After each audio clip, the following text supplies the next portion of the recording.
je suis Baptiste, je suis français, ce qui me donne un des avantages indéniables pour modérer cette session. Et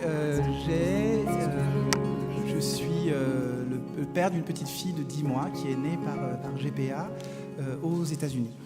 Avant de commencer cette session d'1 heure, plutôt spécifique sur la France, je voudrais faire encore un petit sondage. Quels sont ceux parmi vous, alors en fait c'est débutants, intermédiaires, experts. Quels sont ceux parmi vous qui sont complètement débutants, c'est-à-dire c'est leur première approche de la GPA, ils connaissent très très peu, levez la main, complètement débutants. Okay. Quels sont ceux qui s'estiment intermédiaires, ont déjà rencontré quelques agences, okay. Et quels sont ceux qui s'estiment experts, ont déjà signé. Ok.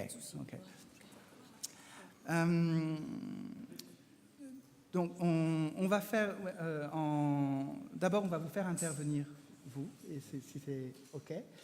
Je vais vous demander de vous présenter en quelques minutes. So you say who you are, and maybe you can. The people here will be interested in what are the main steps of the surrogacy process. Sure. And maybe you could insist, as we have maybe a majority of people who have a little hint of what is surrogacy, so you do not need to be really long on this thing, but maybe more specific of what you shouldn't do, what are the things where you have to be very careful of, and so on. In 2 minutes or less? I could have 10 minutes for me. That's okay. You stop when you want. Okay. Tout le monde a un casque. Everybody has a helmet. La traduction est de l'anglais vers le français. And you'd like me to do the whole presentation, or share this with these people? Just me, seulement, or do you want me to share For this? the time being, just you. The other one are lawyers. Oh, you don't need it. We're just. Oh, I see. I'm just the doctor. I Yeah, got it. you're- Sure. Okay, sorry, fine. you're just a doctor. So I'm just the please doctor. introduce yourself. Okay. Then You got it. Merci beaucoup. Okay. Bonjour. Good morning. Good afternoon, actually. It's morning in Toronto right now. My name is Dr. Ari Baratz, and I am from Toronto, Canada, from the Create Fertility Centre located in that city. And it is a big honor to be here to discuss components of the surrogacy program. I assume the donor egg piece has already been discussed, or that just donor egg. And I know that this is one session, but certainly if there are any questions or issues that are not addressed here, there will be opportunity throughout the day either to visit me or some of the other presenting booths. And certainly my comments are very general today. They do not replace formal consultation, and we are the medical component to that. So in terms of surrogacy, I think the first part is to appreciate, I always tell people there's 3 pillars, 3 components. Medical, which is only one piece of it, legal, which is another component, and social. And then wrapped around that is obviously a financial piece that makes its way into each one. And so I'm going to focus on the medical component, but I think everyone here needs to appreciate that to achieve a live, healthy baby and not sweat too much during the process, having a good medical team as well as a good legal team and good counseling will be essential. So back to the medical. So we have to appreciate that surrogacy is a even though you're building a family, it is a medical process. There is a medical process, and it starts actually with you. So beyond medical consultation, which includes history, there will be assessments including blood work as well as a semen analysis. And that assessment will be done depending on which clinic you decide to work with. And that can be either after you've selected a surrogate through one of the agencies or before. You may not be aware of which environment you want to do that in, but I believe that the consultation with the physician is essential. That history is also an opportunity to learn more about how the process works specifically to you. It's an opportunity to see some of the technical components of the in vitro process. And so that would all be part of I call that consultation. Prior to that, you may have actually gone to one of the agencies. Again, I'm not with an agency, I'm one of the fertility centers, and perused or looked at various surrogacy profiles. A profile is essentially a mini history or a mini description of one of these surrogates. Also, again, I'm not making comments on egg donor, but the same process would hold there. And you will learn about these various parts. You will learn about the surrogate, learn about her background, learn about her medical history. And typically, a physician would have assessed this surrogate prior to that point in time. So you can be assured that not only is your surrogate healthy, at least in our clinic, one of the requirements is a previous term delivery, previous term pregnancy. She does not have to have been a surrogate before, but she's had to have been successful in pregnancy. And if there's any concern about her obstetrical history or medical history, then we would exclude her from the process. So the idea is to make sure that everyone is safe. And that medical assessment is happening in parallel with your medical assessment. Sometimes individuals will bring a particular surrogate or gestational carrier forward that they've met independently. Again, same would hold, a medical assessment on that surrogate in terms of making sure that she's healthy and well. So you've been assessed, your surrogate's been assessed. What do we do? Where do we go from there? So that is one of the entry points into the IVF process. Prior to that, again, my comments did not apply too much to egg donor because I was told that you had discussed that earlier, but assuming you've selected an egg donor, either a known or anonymous donor, through the IVF process, the egg and sperm would be brought together in the laboratory. Once those embryos are generated, there would have to be some process to put those embryos back inside of the surrogate. That does require coordination. It requires a very strong nursing team and medical team to prepare the surrogate. It's not a very difficult process for her, but it does involve her being prepared and timing. And that timing also involves you, because you may want to be available and ready for that, although it can also be done remotely. It does not require you to be present. Certainly, most of our international surrogates that international intended parents are not always present for the process. And then we perform the embryo transfer. The number of embryos to transfer varies depending on number of circumstances. We typically recommend 1 or 2 embryos. We have a state-of-the-art PGS laboratory to perform assessment of embryos prior to transfer. And then it takes 2 weeks to find out if the surrogate is pregnant or not. And after which we would provide first trimester support for that surrogate. Physicians, certainly in Canada, surrogates are followed by physicians typically, as well as sometimes midwifery. And then first trimester support, as well as second and third trimester, are done through the clinics and hospitals, and you'd be made aware of that whole process. So that's kind of like the sort of general overview. Are there any specific questions? Maybe would you have any recommendation? How would I choose between 2 surrogates? Do you have a recommendation, I don't know, regarding age or anything? So in terms of age of surrogates, surrogates do need to be sort of in the reproductive age. So typically in Canada, at least over the age of 21. And we usually recommend surrogates are in their early 30s as the upper limit. And again, most of the agencies you're working with will be aware of the various requirements for the specific countries that you're working in. For me, a surrogate is, from a medical perspective, it's usually sort of what I call a red light, green light. If there's any warning signs with a surrogate, either based on medical, I would avoid that surrogate. Certainly there are some issues that can be reevaluated, but you'd want to make sure she is healthy. In terms of proven success, the number one predictor of a successful pregnancy is not whether one's been a surrogate before, but it's just any successful pregnancy is the number one predictor. So I think if you limit yourself to proven surrogates, you may be narrowing the field a little bit too much. So I would want an obstetrical history that was good. And then there's what I call this sort of the hidden factor, which is just that general vibe. I mean, I've met surrogates that, because I'm assessing surrogates in parallel with intended parents, and I've met surrogates that I thought were the most amazing people.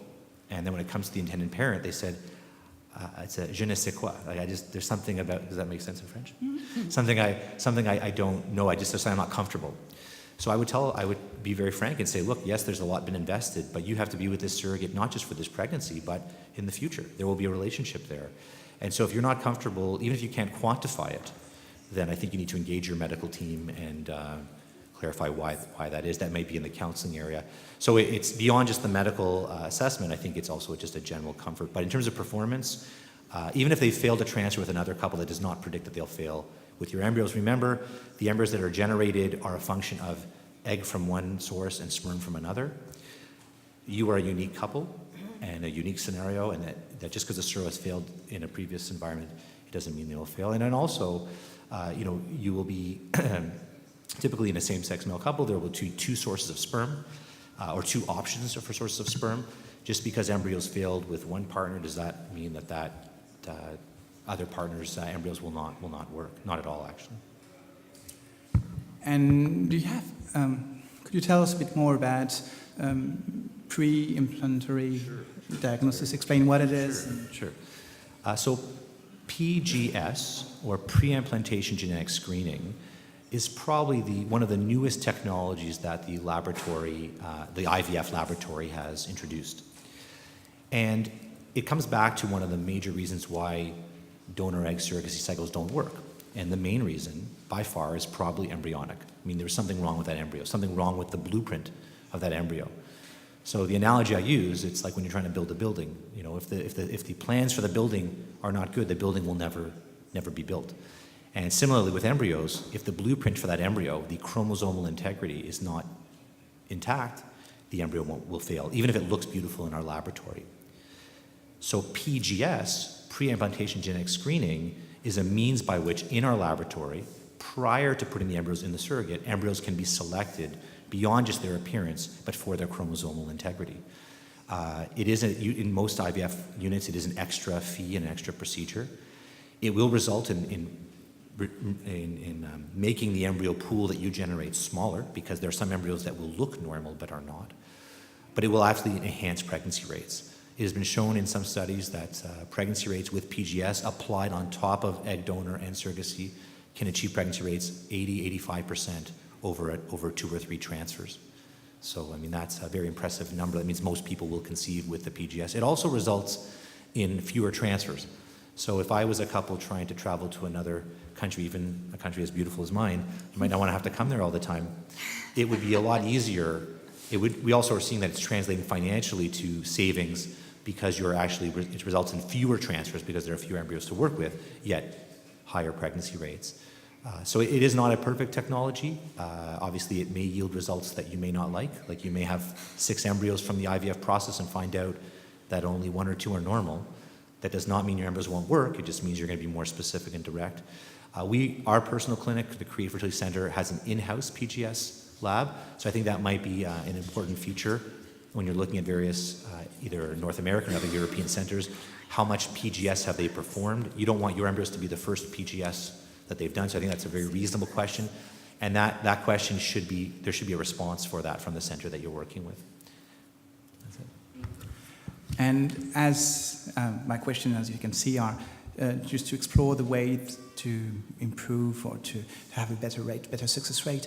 Do you have different methods of implementation, of insemination, like IMSI, ICSI? Sure.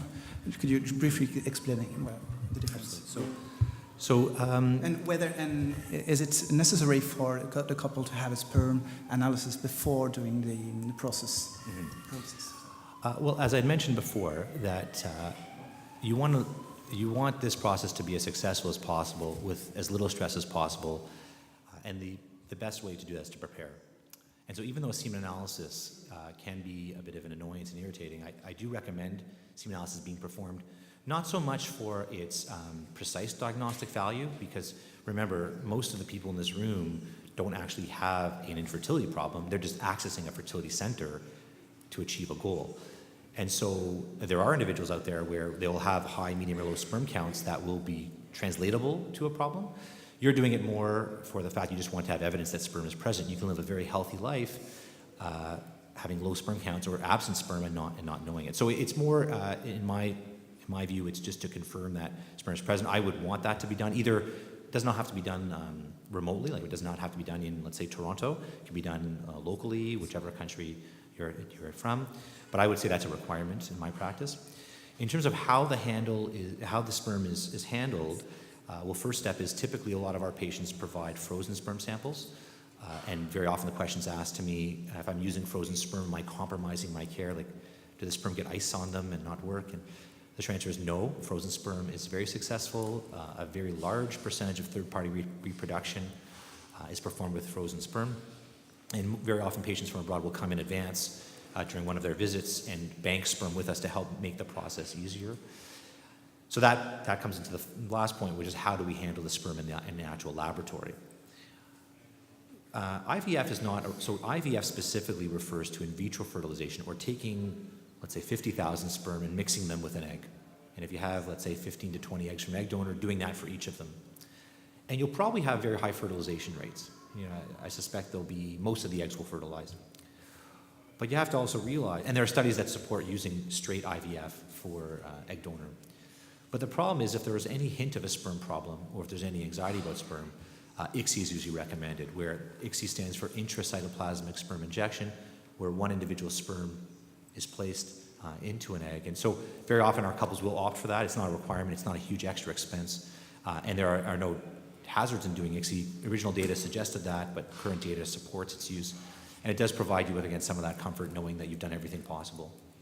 Another point about ICSI is that if one is performing again, not to overwhelm you with all these acronyms, but if we're going to do the PGS, or the pre-implantation genetic screening of the embryos, then ICSI is a requirement. Because if we don't fertilize the egg cleanly, then there'll be a lot of contamination. So more and more I'm recommending couples perform ICSI on all of their eggs, because even if you don't do the PGS for the first embryo transfer, if you're failing, you may decide to do it on subsequent embryos. And if IVF was performed, it does limit the ability to do that. So short answer is ICSI is I would say 95% of our cycles have ICSI.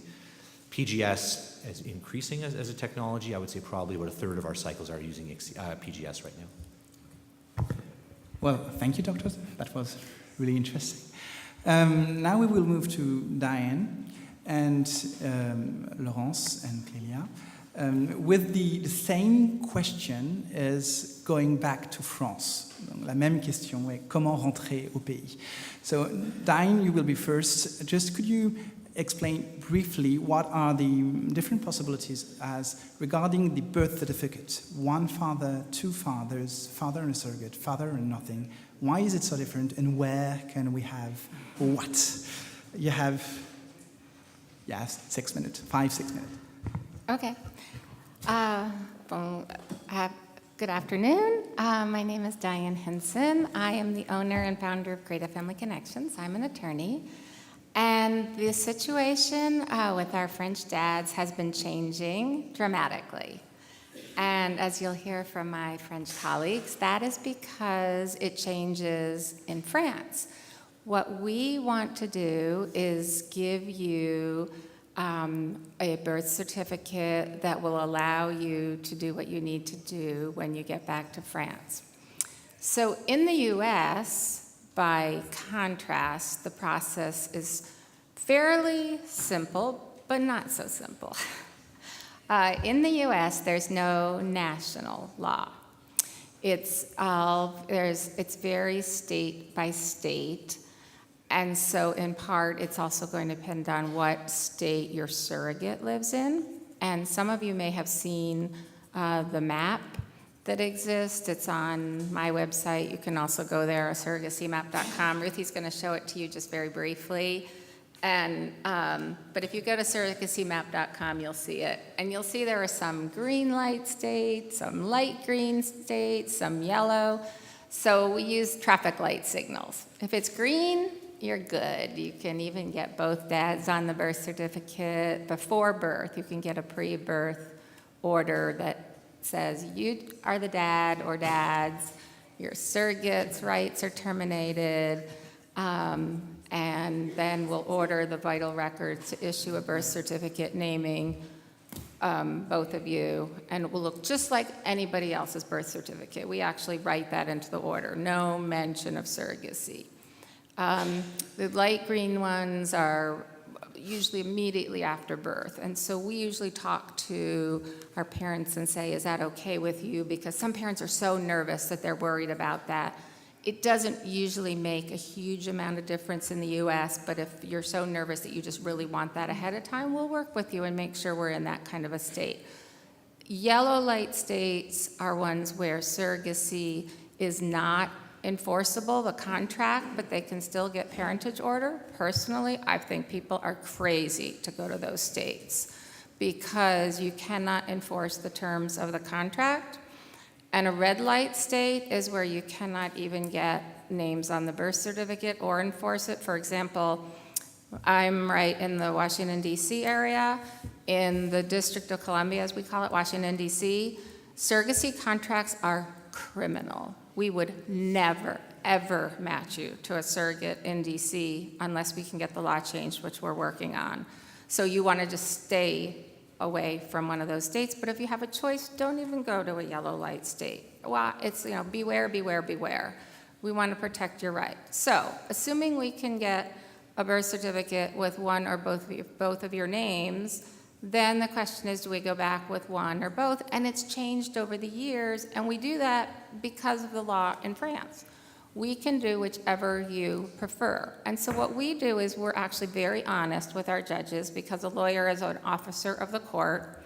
So, for example, we'll go to a friendly court, and if you work with any really experienced surrogacy lawyer, they should be able to do this, and we'll be very honest. And we'll say, Your Honor, we want you to declare both of the dads the legal parents, but they, in the interest of their child, will have an easier time registering the child if you'll order vital records to do a two-step birth certificate. First, we want you to issue one that has the biological dad and the gestational carrier, and then issue one with both dads. And that's how we were doing it for years.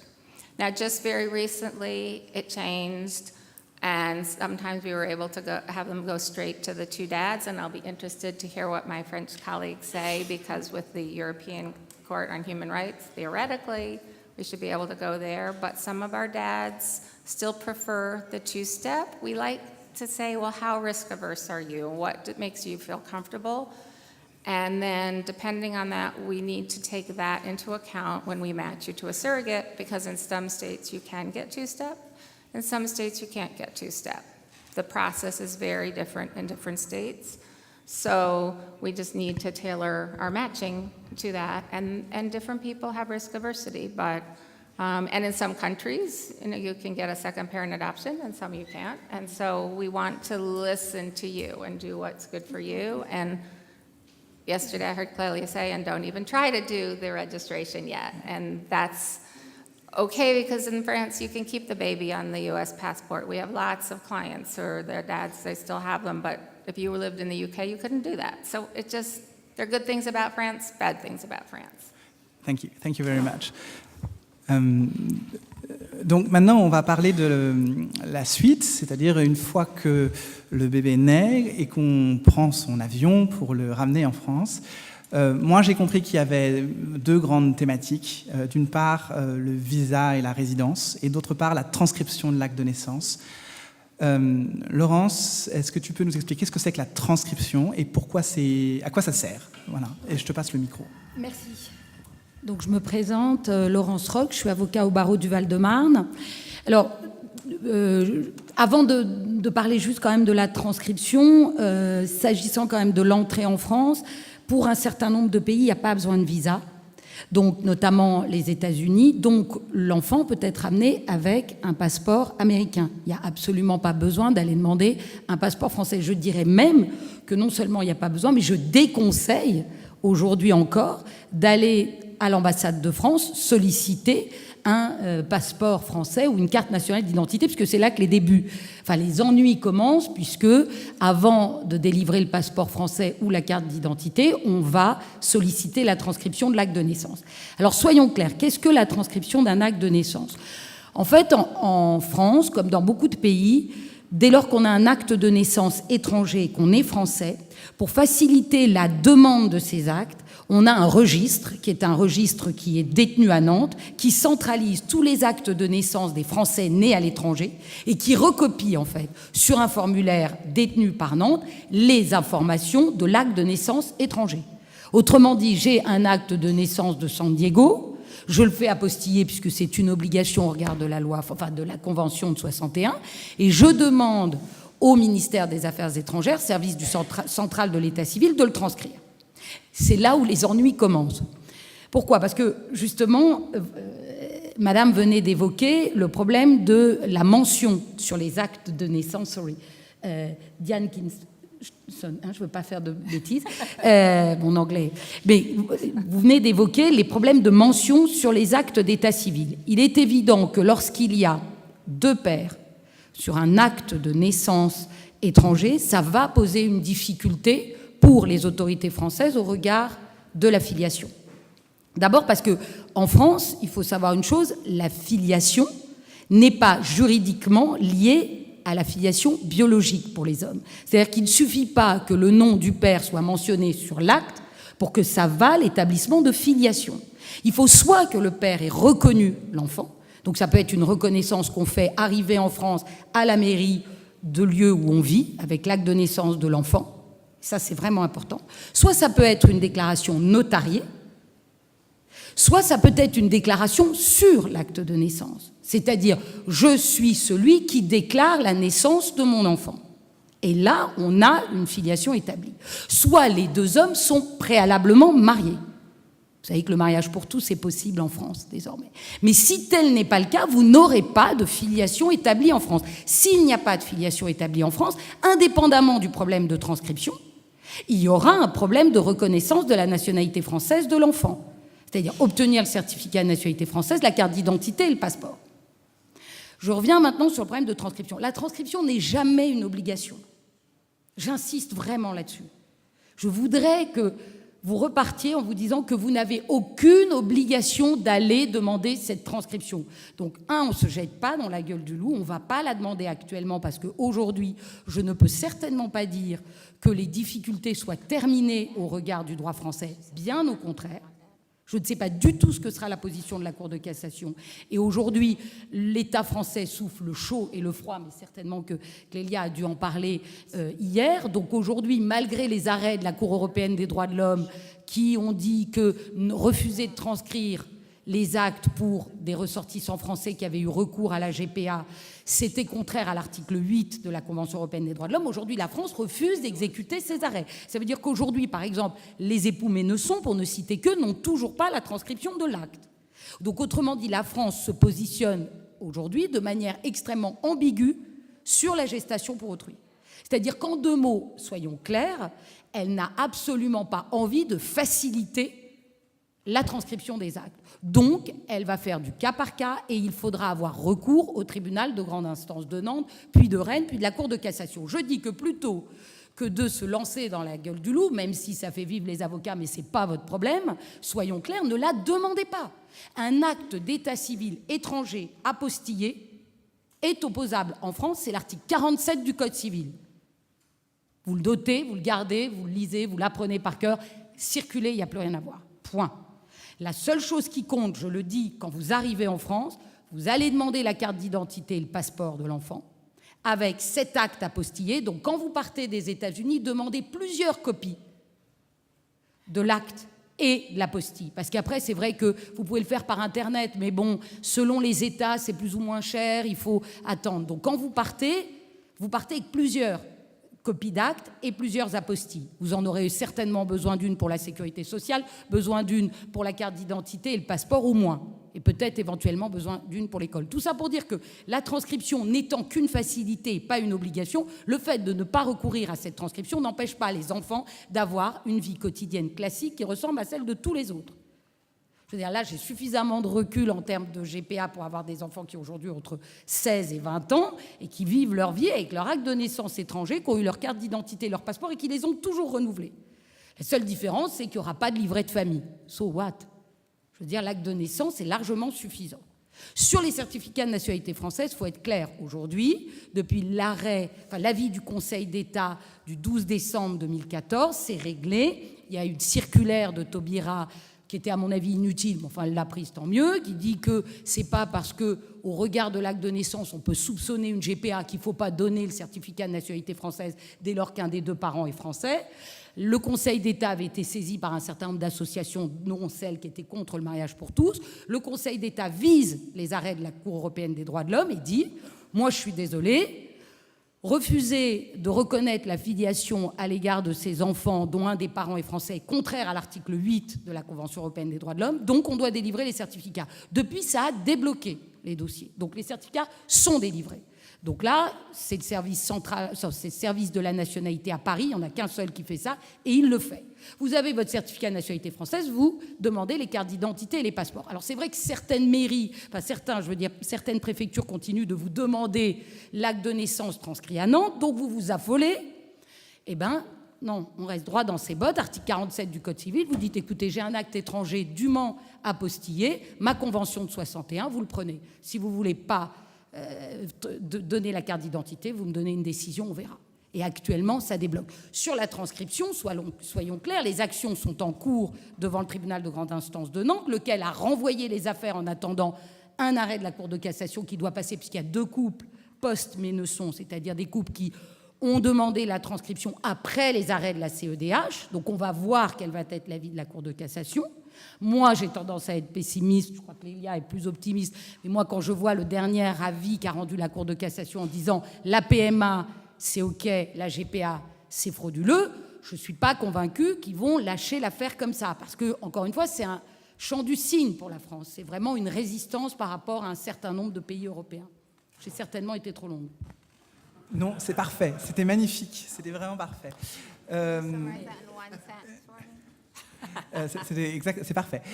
Clélia, est-ce que tu peux, justement pour transitionner, donc là on a parlé du retour, la position de la France par rapport au fait de faire une GPA, c'est interdit un petit peu, c'est interdit beaucoup, et le fait de le faire à l'étranger, c'est interdit un petit peu, voilà. Oui, merci Baptiste, parce qu'effectivement, le sujet est extrêmement important sur l'aspect de la prohibition donc, de la GPA sur le territoire français. La GPA donc, est interdite en France et vous avez 2 volets. Il y a l'aspect civil, si vous voulez, la sanction, la nullité. Si vous signez avec moi, par exemple, qui est candidate pour porter l'un de votre enfant, je vais signer un contrat avec les parents d'intention en France, avec nos identités françaises. Ce contrat est nul, c'est comme s'il n'existait pas. Donc ça, c'est sur le plan civil. Ce contrat, on ne pourra jamais l'opposer dans les tribunaux. Je ne peux pas l'opposer à la partie avec laquelle j'ai signé ce contrat et inversement. C'est nul, c'est comme si ça n'existait pas. Et d'ailleurs, si vous en avez déjà rédigé ou si vous avez l'intention d'en rédiger, n'en rédigez pas. Et s'ils sont déjà rédigés, brûlez-les. Parce qu'il ne faut pas avoir ça chez soi. Voilà. Donc ça, c'est sur l'aspect du droit civil. Mais c'est aussi, la GPA interdit, et c'est une infraction pénale, c'est un délit. Donc vous avez, si vous voulez, une partie du code pénal qui concerne les aspects de bioéthique, en fait. Voilà. Donc, il n'y a pas que la GPA qui est pénalisée, il y a aussi tout ce qu'on appelle les inséminations artisanales, en fait, les manipulations de sperme frais en dehors des circuits médicaux classiques et protégés, donc c'est pénalisé aussi. Et donc, c'est une partie du code pénal voilà, qui existe. Alors, mon analyse, c'est... Laurence Roch, peut-être... me corrigera tout à l'heure si elle a un autre avis que le mien, mais si vous voulez, ce sont des textes qui sont quand même assez... ça fait une dizaine d'années qu'ils sont dans le code pénal, et à part donc monsieur et madame Menson, concernant la GPA, et sauf erreur de ma part, l'ordonnance de non-lieu, les charges ont été abandonnées en fait, pour monsieur et madame Menson en 2004. Donc ça fait une bonne dizaine d'années que un seul couple avait été poursuivi sur la base de ces textes qui concernent la GPA, Et puis, on n'avait pas eu d'autres poursuites. Il y avait eu quelques petits soubresauts il y a à peu près 3 ans sur la juridiction de Lyon, où un monsieur a été mis en examen du chef sur l'entremise, c'était pas la provocation à l'abandon, mais c'était une atteinte à la filiation. Voilà. Mais le problème de départ n'était pas vraiment la GPA, c'était un problème relatif aux soins apportés aux enfants. Donc on n'était pas véritablement ab initio sur le problème de la GPA. Moi, ce qui m'inquiète un petit peu là, si vous voulez, c'est que je vais avoir certainement des clients qui vont être mis en examen exactement comme monsieur et madame Menson. Et je pense que les procureurs de la République aujourd'hui en France ont des directives de la part de la chancellerie certainement pour exercer des poursuites. Est-ce que les personnes seront condamnées in fine? Je n'espère pas pour eux, et puis les textes sont suffisamment alambiqués pour pouvoir plaider des relax. Mais c'est quand même ennuyeux parce qu'aujourd'hui, j'ai l'impression qu'il y a un tournant, et c'est très très récent, c'est qu'il y a un tournant dans les politiques du parquet concernant la GPA, et donc on va se retrouver à nouveau avec des poursuites pénales, et à mon avis qui vont être un petit peu plus généralisées. Alors, pas de panique, parce que il s'agit aussi tout le temps, ça part de cas particuliers, de cas isolés. Il n'y a pas un seul dossier qui se ressemble. Et puis, il y a des personnes qui ont fait donc, des GPA à l'étranger et qui ne seront jamais inquiétées. Donc, l'idée est quand même de bien baliser votre projet en amont, comme vous faites là au cours de ce week-end, et d'utiliser effectivement les bonnes ficelles pour éviter qu'on puisse avoir à un moment donné dans votre dossier, à chacun d'entre vous, des éléments matériels qui puissent, éventuellement, qui puissent appuyer des poursuites, d'éventuelles poursuites pénales. Voilà. Est-ce que la France est compétente pour aller faire des poursuites sur des opérations qui sont réalisées à l'étranger, Laurence? Juste pour répondre, ça vous permet, c'est pour ça que les médecaux ont fait l'objet d'un non-lieu, c'est qu'à partir du moment où c'est autorisé à l'étranger, or, encore une fois, les GPA auxquels vous êtes candidat sont par définition autorisés à l'étranger. Vous avez des contrats légaux avec soit des jugements d'adoption, soit des actes de naissance établis dans le cadre de la parentalité autorisée. Ça ne peut pas être une infraction pénale en France. Donc les médecaux, ils ont pas été, l'ordonnance de non-lieu n'a pas été rendue parce que le juge d'instruction était sympa. Il y avait une note d'un professeur de droit, c'était Jouve de la Pradelle, qui a démontré qu'à partir du moment, alors peut-être qu'après on pourrait éventuellement décider que les infractions, il n'y a que dans certains cas que le code pénal prévoit que des infractions commises par des Français à l'étranger qui ne sont pas punissables à l'étranger peuvent être poursuivies en France. La GPA n'en fait pas partie. Donc quand vous avez recours à l'étranger, le seul cas, c'était les médecaux qui... le parquet avait envie de poursuivre et il y a eu un non-lieu. Et depuis, moi je sais pas, je parle encore une fois, j'en ai plus depuis.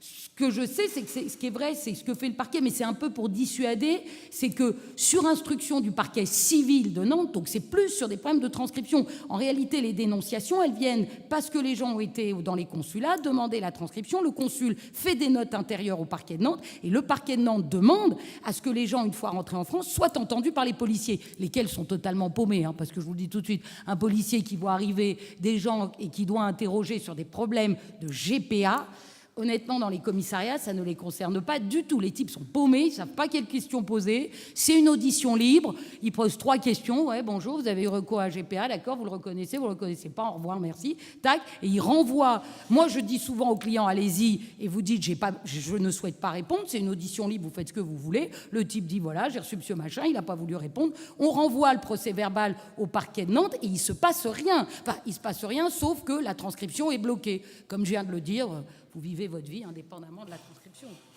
Donc, si je peux me permettre d'ajouter de l'eau au moulin de ce que vient de dire Laurence, ce qui est intéressant, là, on parle beaucoup donc, de la GPA aux États-Unis, et ce qui est intéressant, c'est vrai, un des avantages de la GPA aux États-Unis, c'est que les mouvements de compte, les paiements se font parfois, enfin je ne sais pas si c'est tout le temps, mais par l'intermédiaire de cabinets d'avocats. Ce qui est si bien que vous avez le secret professionnel et vous avez surtout une absence de détermination de savoir où vont les fonds.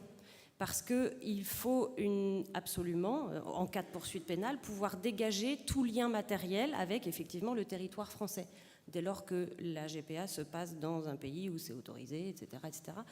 Mais s'il y a une connexion matérielle entre le territoire français et puis, si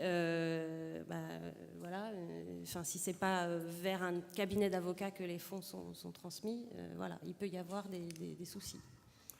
Est-ce qu'on a déjà des questions dans la salle? C'est des panels un peu sprint en fait, parce qu'on n'a qu'1 heure, donc c'est vrai que c'est très rapide. Allez-y. Alors, allez-y. Bien fort. Hein.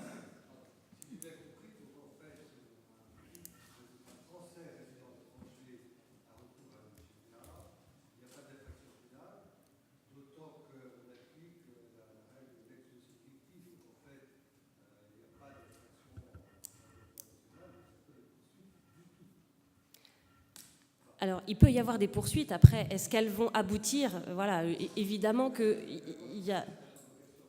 Oui, non, il y a la question de la territorialité, puis il y a la question de la matérialité de l'infraction, parce que ça, c'est tout un poème aussi. Il y a de quoi vraiment beaucoup discuter sur l'entremise, sur la provocation à l'abandon et sur l'atteinte à la filiation. Parce que sur certaines GPA, sur les actes de naissance, on a beau avoir recours à une porteuse, il n'y a pas d'atteinte à la filiation. Sur certains actes de naissance, la parentalité, si par exemple c'est que le père biologique qui est inscrit sur l'acte de naissance, il a beau avoir eu recours à une porteuse, il n'y a pas d'atteinte à la filiation, c'est bien lui le père de l'enfant. Donc il y a la territorialité, il y a aussi donc, les éléments constitutifs de l'infraction. Mais alors là, vous évoquez un cas intéressant, je me permets de continuer. C'est que du coup, vous évoquez le cas d'un Français qui vit soit au Canada, soit aux États-Unis. Et il faut savoir qu'avant tout ce foin-là, toute cette mayonnaise qui est montée avec puissance là, depuis à peu près 1 an, depuis les arrêts du 13 septembre 2013 de la Cour de cassation, où ils sont allés très très loin en disant la fraude corrompt tout, y compris un acte de reconnaissance paternelle effectué en France, parce qu'il y a une GPA, donc on annule en France, on annule tous les actes, bon, même si c'est le père biologique. Bon, la Cour de cassation avait été jusque-là. Mais il y avait des décisions antérieures où il y avait une exéquature, c'est-à-dire la reconnaissance de jugements d'adoption prononcés aux États-Unis et au Québec, de couples mixtes au sens franco-québécois ou franco-américain, et où effectivement il n'y avait pas de fraude à la loi aux yeux des tribunaux français, puisque le français réside habituellement dans le pays où c'est autorisé, et donc il utilise la loi du pays d'accueil. Voilà. Mais si vous n'avez pas, si vous êtes résident en France, que vous travaillez en France, que votre vie est en France et que vous allez faire effectivement un enfant par le biais d'une GPA à l'étranger et que vous revenez, là, les tribunaux vont considérer qu'à tout le moins, il y a une fraude à la loi. On attend pour 2 questions encore. Alors, on attend pour 2 questions encore. Il y avait une question là? Moi, je veux juste savoir, j'avais 2 questions en fait, rapides.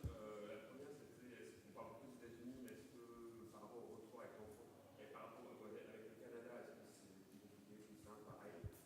Non, dès lors qu'on est sur des pays qui ont des conventions avec la France ou qui dispensent de visa, il n'y a aucun problème. La difficulté, elle vient quand on a recours à la GPA dans des pays où il y a besoin de visa. Je pense par exemple l'Inde. L'Inde, c'est une vraie difficulté. Parce que là, pour le coup, vous êtes obligé d'aller le demander à l'ambassade de France, et là, c'est les ennuis qui commencent. Alors c'est vrai que le Conseil d'État donne valide des laissez-passer au regard de l'article 8 en disant on ne peut pas laisser les nourrissons là-bas quand il y a notamment la mère qui ne veut pas s'en occuper ou qu'il n'y a pas de mention du nom de la mère. Donc on ne peut pas laisser les gamins, mais on est obligé de faire un contentieux. Sur tous les pays, c'est pour ça que j'ai tendance à dire, prenez quand même, vu que c'est quand même une entreprise compliquée, si on peut faire simple pour le reste, faisons simple. Donc prenons des pays où d'abord il y a une dispense de visa pour pouvoir revenir, des pays où en termes quand même d'encadrement légal, c'est un peu plus j'ai envie de dire, enfin, il y a beaucoup plus d'expérience aux États-Unis, au Canada qu'en Inde, où légalement c'est quand même beaucoup plus paré et bon. Et enfin, j'ai quand même un dernier conseil. 2 pères sur l'acte de naissance, puisque je fais le lien avec ce que disait Diane, voilà, ça c'est pourri pour la France, soyons clairs. Alors là, pour le coup, le soupçon de GPA, il est évident. Donc mieux vaut soit le nom d'un seul père, soit le nom du père, et puis de la mère qui a accouché, puisque en France, je vous signale, c'est la grande difficulté. C'est qu'aujourd'hui, en France, on a un article du Code civil qui ne change pas, qui est que la seule mère est la mère qui accouche. Ça peut d'ailleurs être celle qui porte, par ailleurs, des ovules de quelqu'un d'autre ou un embryon fait avec d'autres ovules. C'est la mère qui accouche.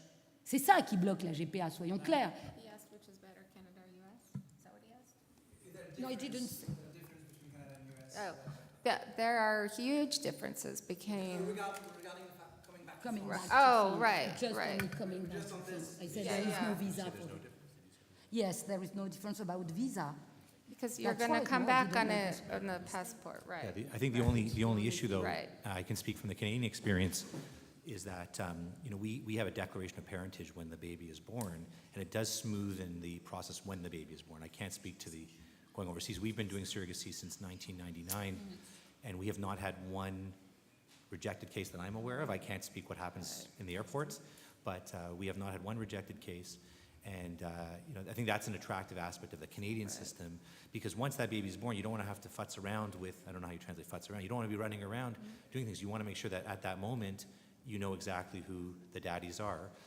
And also I know that when that baby is born as well, you want to have that experience that the baby is yours, with the name on, your name or your partner's name on the, actually in Canada, both names go on the wrist of the baby, of the born, and as well as the birth certificate has both father 1 and father 2. Right. Surrogacy is legal in Canada. The issue has to do with compensation. You're not allowed to compensate, so that just creates complexity. So, but that doesn't have to do with bringing the child back. Alors, on a un micro-temps pour une demi-question, mais il faut que ça soit très rapide parce que, en fait, là, je n'ai pas le droit de le faire. Mais comme on parle beaucoup de ce qu'on a le droit de faire et pas de faire, du coup, voilà. Vas-y, très fort.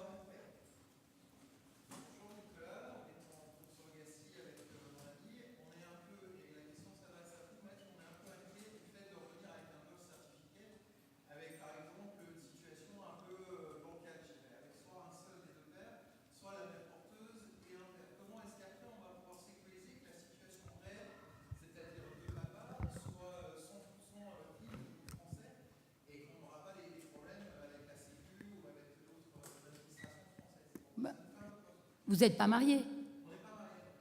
Donc, en ce qui concerne le droit français, la filiation paternelle ne sera possible que soit si vous déclarez, l'un des deux, la naissance sur l'acte de naissance, ou si vous faites un acte de reconnaissance, soyons très clairs. Donc, soit c'est un acte de reconnaissance arrivé en France, soit c'est une reconnaissance notariée. Sinon, il n'y a pas de filiation établie au regard du droit français. Alors, on peut essayer de faire jouer l'article 311-14 et la loi personnelle de la mère, donc la loi américaine, mais moi, je dis que c'est beaucoup plus compliqué au niveau de l'état civil et des officiers d'état civil. Donc, si vous pouvez, reconnaissez l'enfant. Pas au consulat, vous l'avez compris. Voilà. Pardon. Bah voilà, je ne peux pas en dire plus.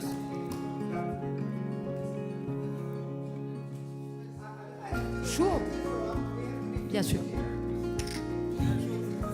C'est bête parce que je voulais... Bon, je vous remercie. Vous avez identifié Laurence et Clélia qui seront là encore, donc vous pouvez aller leur poser des questions personnellement.